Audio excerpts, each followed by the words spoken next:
जब बहू मायके जाती तो सास को डर लगने लगा। नई नवेली बहू साक्षी को आए हुए महीना भर भी नहीं हुआ था, पर पता नहीं क्यों चेहरे पर नूर नजर नहीं आता था। शायद किसी बात से नाराज है, हर पल यही प्रतीत होता था। सास सुशीला जी ने कई बार पूछने की कोशिश भी की, पर हर बार साक्षी टाल जाती थी। सुशीला जी भी यह सोचती रह जाती कि क्या पता अभी अभी शादी हुई है, नए घर में मन नगले से भी वक्त लगता है, इसीलिए शायद बहुत ज़्यादा बोल नहीं पा रही और चुप चुप रहती है। एक दिन अचानक बिना बताए ही साक्षी को लेने उसका भाई आ गया। अभी नई नई शादी हुई थी, इस कारण से सुशीला जी ने भी मना नहीं किया। बहू के जाने के बाद सुशीला जी ने अपने बेटे प्रमोद से कहा, बेटा क्या बात है, बहू चुप चुप ही रहती है और चेहरे से भी लगता है जैसे कोई नाराजगी हो, कोई बात है क्या? पता नहीं मम्मी, मुझे तो ऐसा कुछ नहीं लगता, प्रमोद ने जवाब दिया। शायद मेरी गलतफहमी हो, पर फिर भी एक बार मन टटोल कर देख, क्या पता जो मुझसे ना बोल पा रही हो तुझसे बोल दे। ठीक है, जब आएगी तब बात करके देख लूँगा, कहकर प्रमोद अपने ऑफिस चला गया। शाम को जब प्रमोद घर आया तो देखा सुशीला जी उदास बैठी हैं। उन्हें यूं उदास देखकर प्रमोद ने पूछा, क्या हुआ माँ, आप ऐसे उदास क्यों बैठी हो? प्रमोद के सवाल पर सुशीला जी ने उसकी तरफ नजरें उठाकर देखा और कहा, बेटा कल संडे है, तू एक काम कर, तेरा सामान मेरे कमरे में शिफ्ट कर ले, मैं तेरे कमरे में शिफ्ट हो जाती हूँ। अरे अचानक से कमरा शिफ्ट करने के बाद कहाँ से आ गई और क्या परेशानी है जो कमरा शिफ्ट कर रहे हो? प्रमोद सुशीला जी के पास बैठता हुआ बोला, बेटा मैं अकेली तो जी हूँ, तेरे पापा है नहीं, भला इतने बड़े कमरे का क्या करूँगी, इसीलिए बड़ा कमरा तू ले ले और मेरा सामान तेरे कमरे में शिफ्ट कर दे। अरे माँ रहने दो ना, क्या ज़रूरत है, आराम से रह तो रहे हैं, वैसे भी साक्षी है नहीं, वो क्या सोचेगी और लोग साक्षी के बारे में क्या क्या बातें बनाएंगे। आते ही सास को उसके कमरे से निकाल दिया। प्रमोद हंसते हुए बोला। उसकी बात सुनकर सुशीला जी चुप हो गई, पर दूसरे दिन प्रमोद के पीछे पड़कर उन्होंने कमरे शिफ्ट करवा ही दिए। जब सामान कमरों में शिफ्ट हो गया तो सुशीला जी बोली, बेटा एक काम कर, तेरे ससुराल से जो सोफे आए हैं वो भी यही कमरे में रख ले। उनकी बात सुन कर प्रमोद बोला, माँ तुम्हारे दिमाग में चल क्या रहा है, पड़े रहने दो ना, बाहर मेहमान आएंगे तो बाहर बैठने के काम में आएंगे। अरे पर हमारे अपने भी तो सोफे हैं ना, वो रख लेंगे हॉल में। अरे माँ कैसी बात कर रही हो, नए सोफे हैं, हॉल में ज़्यादा अच्छे लगेंगे। नहीं नहीं, बहू के नए सोफे हैं, उसके कमरे में ही अच्छे लगेंगे। उसकी बात सुनकर प्रमोद एक पल के लिए चुप हुआ, फिर बोला, किसी ने कुछ कहा क्या? अचानक से प्रमोद के सवाल को सुनकर सुशीला जी झेप गई, फिर बोली, नहीं नहीं, किसी ने कुछ नहीं कहा, बस उसे कमरे में रख दो। आखिरकार सोफे साक्षी और प्रमोद के कमरे में शिफ्ट करा दिए गए। दूसरे दिन प्रमोद जब घर आया तो साक्षी आ चुकी थी। प्रमोद को बड़ी हैरानी हुई, क्योंकि साक्षी का भी कुछ दिन आने का बिल्कुल भी मूड नहीं था। अक्सर प्रमोद नोटिस करता था कि साक्षी और सुशीला जी के बीच में अजीब सा तनाव था, दोनों खुलकर बात नहीं करती थी। कुछ दिनों बाद साक्षी दोबारा मायके गई।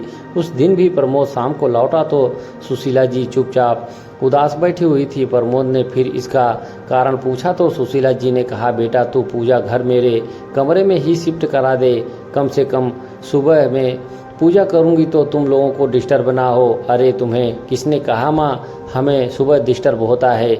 उसकी बात सुनते ही सुशीला जी एकदम से हड़बड़ा गई। अरे वो किसी ने नहीं कहा, पर वो क्या मुझे दिखता नहीं है, तुम लोग भी डिस्टर्ब होते होंगे, बस तू तो पूजा घर मेरे कमरे में शिफ्ट करा दे। इससे पहले कि प्रमोद कुछ पूछता, सुशीला जी ऐसा कहकर रसोई में प्रमोद के लिए चाय बनाने चली गई। अब प्रमोद के मन में भी हलचल सी होने लगी थी। आखिर कुछ तो, जब भी साक्षी मायके जाती है तभी माँ ये सब अजीब क्यों जिद करती है, पहले कमरा और अब पूजा घर। अब साक्षी घर पर होती है तब भी माँ और उसके बीच अजीब सा तनाव लगता है। कुछ तो बात है पर माँ बता नहीं रही है। वहीं सोफे पर सुशीला जी का फोन पड़ा हुआ था। प्रमोद ने उठाकर चेक किया कि उसमें शाम को साक्षी की मम्मी का फोन आया हुआ था। प्रमोद को सच में अब तो कुछ गड़बड़ होने का एहसास होने लगा था। उसने दोबारा सुशीला जी से पूछा, पर तो वो टाल गई। आखिरकार उनकी जिद के कारण प्रमोद को पूजा घर भी उनके कमरे में शिफ्ट करना पड़ा और दूसरे दिन प्रमोद जब घर लौटा तो वाकई वो देखकर हैरान रह गया कि साक्षी मायके से आ गई। पर जब माँ ही नहीं बताना चाहती तो आखिर प्रमोद पूछे किससे? साक्षी से बात तो उसने सिर्फ इतना ही कहा, अब माँ की इच्छा की, वो क्या करना चाहती हैं मैं क्या कहूँ। उसके आगे प्रमोद भी कुछ ना कह सका। पर शक का कीड़ा तो दिमाग में बैठ गया था। आखिर उसका शक यकीन में तब बदल गया जब कुछ दिन बाद साक्षी वापस मायके गई। इस बार सुशीला जी ने प्रमोद से साक्षी के दहेज में आया हुआ टीवी साक्षी के कमरे में लगाने को कहा। इस बार प्रमोद बिगड़ गया। ये क्या है माँ, आखिर ये क्या लगा रखा है आपने? जब भी साक्षी मायके जाती है आप बस यही बात करने लग जाती हो, इसको यहाँ सेट करो, उसको वहाँ सेट करो। आखिर चल क्या रहा है आपके मन में, बताते क्यों नहीं हो आप? प्रमोद की इस तरह चिल्लाते देखकर सुशीला जी की आंखों में आंसू आ गए और वह लगभग रोती भी बोली, बेटा मैं तो बस ये चाहती हूँ कि तुम दोनों खुश रहो। आखिर मेरी उम्र की कितनी बची है, मेरे कारण तुम्हारा घर ना बसे, मैं ऐसा नहीं चाहूँगी। सुशीला जी की बात सुनकर प्रमोद हैरान हो गया। फिर बड़े प्यार से सुशीला जी से बोला, माँ सच सच बताओ हो क्या रहा है? रोते रोते सुशीला जी ने जो का बात कही सुनकर प्रमोद के पैरों तले जमीन खिसक गई। आखिर सुशीला जी को रोता देखकर प्रमोद का मन रोने को कर रहा था, पर फिर भी उसने हिम्मत करके बड़े ही प्यार से सुशीला जी से पूछा, माँ आखिर बात क्या है? जब तक बताओगी नहीं समस्या का समाधान कैसे निकलेगा? प्रमोद को इस तरह बोलता देखकर सुशीला जी ने रोते रोते ही उसका हाथ पकड़कर कहा, बेटा पहले वादा कर, तू मुझे छोड़कर नहीं जाएगा। मैं अकेले कैसे रहूंगी तेरे बिना? तेरे पापा भी नहीं है, भगवान के लिए मुझे वृद्ध आश्रम भी मत छोड़ देना बेटा। मैं तुम लोगों को परेशान नहीं करती हूँ, पता नहीं सब कुछ अपने आप हो जाता है। अरे माँ कैसी कैसी बात कर रही हो, जो भी है खुलकर बताओ।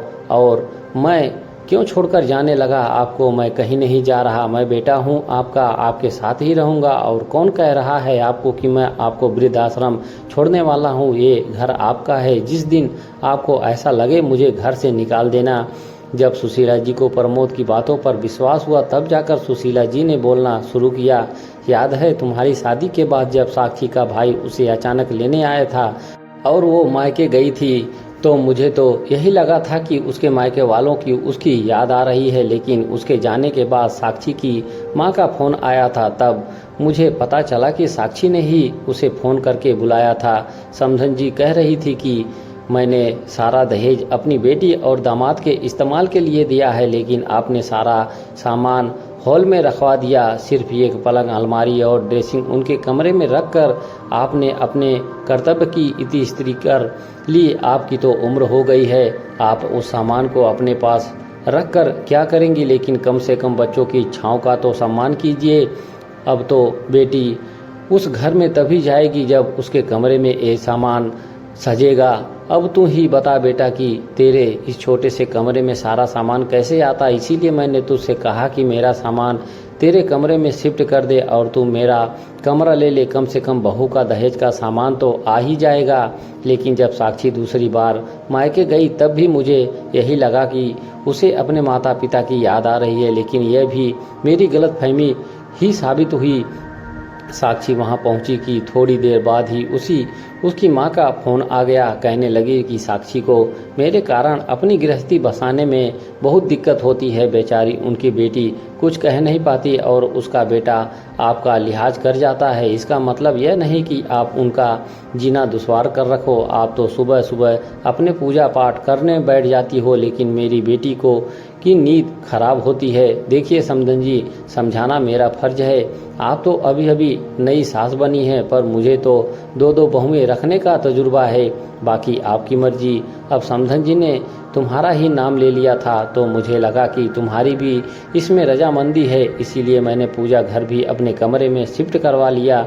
लेकिन आज सिर्फ एक एलईडी के लिए उन्होंने मुझे कितना कुछ सुना दिया। कहते कहते सुशीला जी ने जोर जोर से रोने लगी। प्रमोद खूब देर तक तो माँ को चुप कराने की कोशिश करता रहा।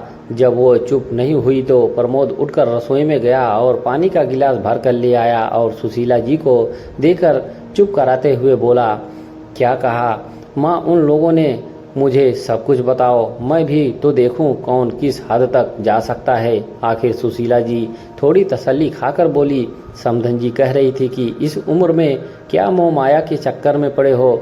मैंने एलईडी मेरी बेटी के दहेज में यह सोच कर दी थी कि मेरी बेटी दामाद एलईडी पर अपने कमरे में आराम से मूवी देखेंगे। वो लोग तो इसका कोई फ़ायदा उठा ही नहीं पाते। आपने तो एलईडी हॉल में लगवा दी है। मेरी बेटी दामाद की मूवी की जगह इस पर आपके सत्संग चलते हैं। आपको कुछ समझ नहीं आता कि उनकी भी जिंदगी है। अगर आपकी पानी सिर से ऊपर निकल गया तो कहीं ऐसा ना हो कि बेटा बहू आपको छोड़कर अपना बंदोबस्त कहीं और कर लें या फिर आपको वृद्धाश्रम छोड़ आए। गलती सारी आपकी होगी, लेकिन बदनाम मेरी बेटी हो जाएगी। अब तू ही बता बेटा, मैंने उस समय भी तुझे कितना कहा था कि एलईडी अपने कमरे में लगा ले, लेकिन तू ही नहीं माना। मेरी क्या गलती? अब तो जब भी समधन जी का फ़ोन आता है या साक्षी मायके जाती है तो मुझे घबराहट से होने लगती है। और अब क्या नया नया बखेड़ा होने वाला है। तेरे पापा के जाने के बाद मैंने बहुत संघर्ष करके तुझे पाला है। सारे रिश्तेदार साथ छोड़ चुके थे। सोचा था कि पूरी ज़िंदगी संघर्ष करते हुए गई, कम से कम तेरी शादी के बाद सुकून के कुछ पल जी लूँगी। पर सच तो कहूँ तो मुझे बहुत डर लगता है। कहते कहते सुशीला जी के हाथ कांपने लगे थे और जीभ लड़खड़ाने लगी थी। दोस्तों, अपनी राय कमेंट बॉक्स में ज़रूर दें। धन्यवाद।